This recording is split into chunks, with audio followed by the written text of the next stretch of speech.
Hello, I'm Zoe Lundgren from Scandinotions and I'm going to show you how to install a twist lock on your bag quickly and easily. So I'll show you my preferred selection of tools for this job. I've got some pliers because the strength in my fingers isn't amazing, and I'm using a twist lock today that has some pretty sturdy prongs on there. My seam ripper, not for ripping seams. A marking tool, I'm using a friction pen, but honestly it doesn't really matter whether it's erasable or not.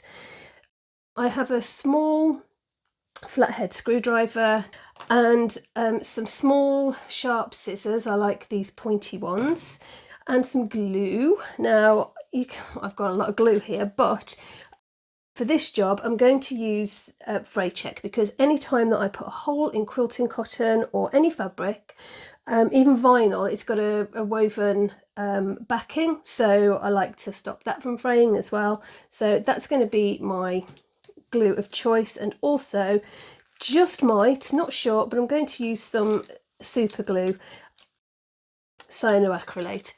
And if you're wondering where this beautiful little storage bag came from, you can download my free pattern for the Ellis storage bag on my website. I'll put the link in the description below. For the twist lock itself, they generally come a male piece, a female piece, and each of these pieces has a backing plate. This one is screwed on already. You'll also need, obviously, the bag that you're going to put this onto. So I've made a little mock-up of a purse or bag flap. It's quilting cotton both sides. The lining I've interfaced with Vlearceline G700, which is the same as Shape Flex. And this is a Pellon Thermolam I've used for the fusible fleece in this one. We are going to be going through all of the layers of that when we install the female part of the lock. Then we've got the exterior of the piece that we're going to attach this to, and that's going to have the male part of the twist lock installed. Important to note, you don't go through your lining piece.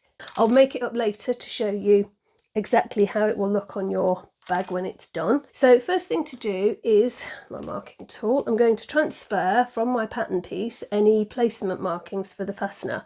I don't have one, so I'm just going to make it up and put it there. So the prongs are going to sit each side so that the mark is centered. And when you've got that in place, you're going to mark to the right of each of the prongs, because you will have already made sure that these prongs are coming out at a 45-degree angle from the back plate of your male piece. At this point, I'm just going to mention to you that the point where I've put the fastener, I have on the back put an extra piece of the same stabiliser that I've used for this, which is going to be the piece of my bag. That just reinforces the fabric. If you just put a floating piece on, which I've seen some people do, it doesn't really reinforce or strengthen the fabric, which will have a little bit of stress point around the lock. So make sure that if you're going to reinforce your fabric, you do it with the same stabiliser as you've used on the piece that you're reinforcing, and fuse it. So now I have my little markings that are the same height as the prongs are wide. And then we take the seam ripper just to start them off. So start at the base of the mark that you've made, go up like a millimetre, 1/16 of an inch, something like that, from each of those. Don't be tempted. This is how I used to do it when I began. When I was a beginner, I would just go all the way up to the top of that mark and they never ever came out equally. They were always up and down, and of course if one's higher than the other, your lock isn't going to be horizontal on your bag. If that's the way you want it, you might want it vertical, in which case it won't be vertical either. Right, so for the rest of that hole, I am just going to use my very sharp pointy scissors and make the rest of it, starting off where I went in with the seam ripper. Another thing to mention, when you're putting in these prong attachments, it doesn't matter what it is, which hardware you're going in with prongs, If you don't make these holes the right size and the right distance apart, it can pull the warp and weft of the threads going across and up and down in your cotton.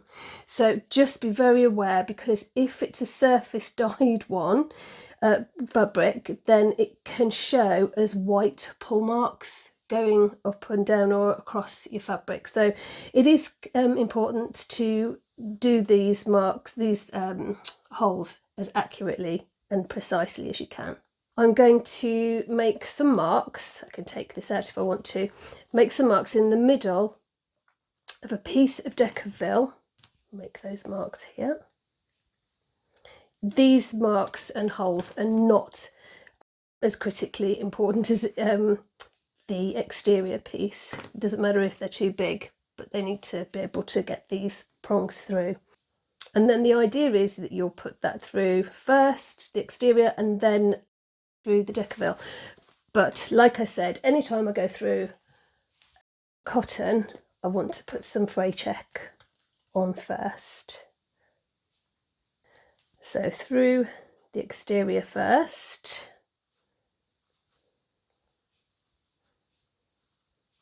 That looks nice and horizontal. Then through the back, the Decaville,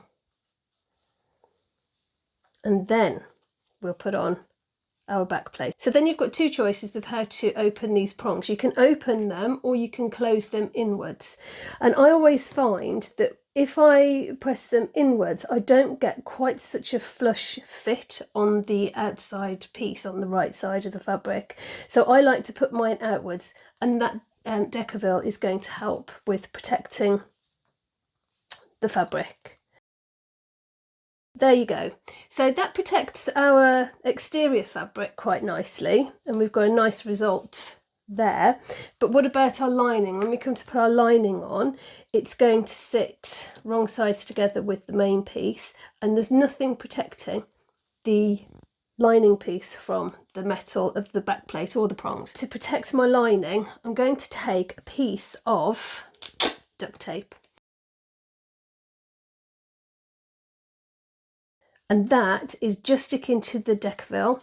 It's not affecting the fabric on the outside in any way. And there we are. The lining piece is now in place. You don't see any of the back of the twist lock showing through at all. So I'll put that to one side and get on with the female bit. Now this is the bit that usually has people really concerned, because obviously you're going to have to cut a hole in your work now, because this is going to go over the top of this piece. But don't worry, we're going to do it together. We'll take it easy. Once you've transferred the marking, remove the screws if they're not already. I'm going to corral mine in a little pot so they can't escape. I'm going to take the back plate, centre the marking in the main hole, in the middle hole, and draw around your largest hole, but also make a mark inside each of these screw holes here. And what I need to do is cut a hole that encompasses all of these marks here, because we need to get the screw through all of this this hole as well, and they're not going through the fabric, they will just go through a hole that you've pre-made. All right, so what I always say if you're nervous about this is that you can cut a hole bigger, but you can't cut it smaller. So start small and then go from there. I'm going to just use my seam ripper to go through in the middle, and then I'm going to go out to the holes.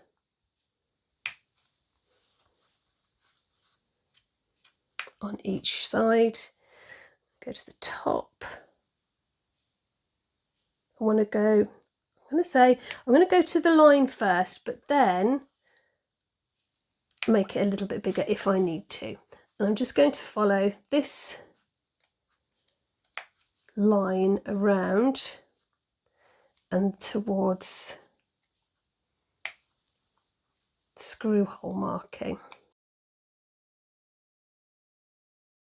And then I'm going to take our front plate, and I can see that there's still a lot there that I need to remove because I can't see where the screws are going to go, and I can't see most of the hole.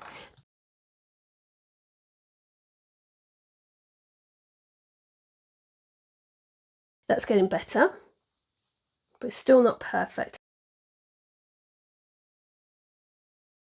And that looks really good. So I'm going to go ahead and install the lock in that. Now, remember I said what I like to do always is to apply some fray check. All right, now I've got quite a big blob here, so before I even install that, I'm just going to brush it away from the edge because I don't want that to spread out over my fabric when I press the lock onto it. Okay, so front plate on the front.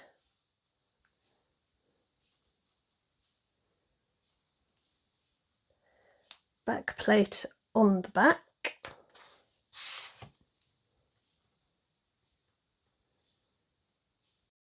I can tell that it's the right way around because it's the holes are countersunk for the top of the screws. Always worth checking. I'm just going to nibble those fraying bits there.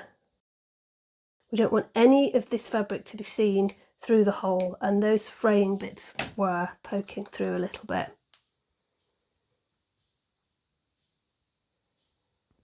But now I'm happy with that from the back. I'm happy with this from the front, and importantly, it is level horizontally. Got nothing showing through the hole. That's amazing. So bring back in the screws one at a time, otherwise I know I'll lose the other one. Now, what you can do is apply this cyanoacrylate underneath each side of this. I'm not going to do that, but you can if you want to. Some people also put glue inside these holes, but honestly, I think if I did that, it would have to be some fray check or something, because the cyanoacrylate at this point would have already dried to my fingers.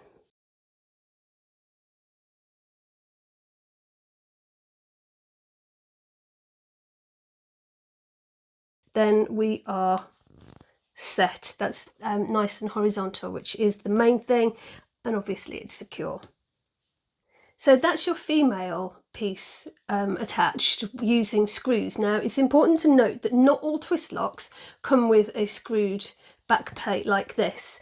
I'll show you another one. So this has screws as a placement, and this one, it's the same but different. So we've still got the male portion of the twist lock with the back plate, but then you've also got the female pieces. You've got the front piece, and then the back piece is, as you can see, screwless. What happens there is the prongs of this piece will come through and be folded outwards, and you'll see them. It's one I've prepared earlier. And you can see on this one, this is, imagine this is a fully prepared flap like this one with the lining at the back. This is the plate that you'll see at the back with these prongs as they are.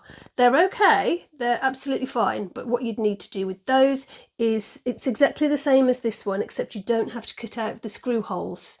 So you can just make this hole here, trace that with your marking tool, cut it out, and then just place this one over the top, put the back plate on like that, and then press these back instead of using the screws into the screw holes. So now we've placed the female piece, we can bring in the male piece with the lining now in place, and we can close our bag. And that's it. It's easy when you know how. And if you want to see any other of my tutorials, there are a few ways that you can do that. You can hit the notification bell and get notified by YouTube anytime I drop a new video onto my channel, or you can subscribe. And what that will do is show YouTube that you like my content, I'm creating valuable content, and they will push it further out to other people who would want to see videos like this, and that helps me in turn to be able to make more tutorials. And you know, I'm helping you, you're helping me, and I love it. And also, if you want to continue the chat, you can go over to my free Facebook group, Scandinotions Creative Sewing, and continue the chat there. And yeah, it's a lovely community, there's nothing to lose. Come over and join in, and I will hopefully see you again soon.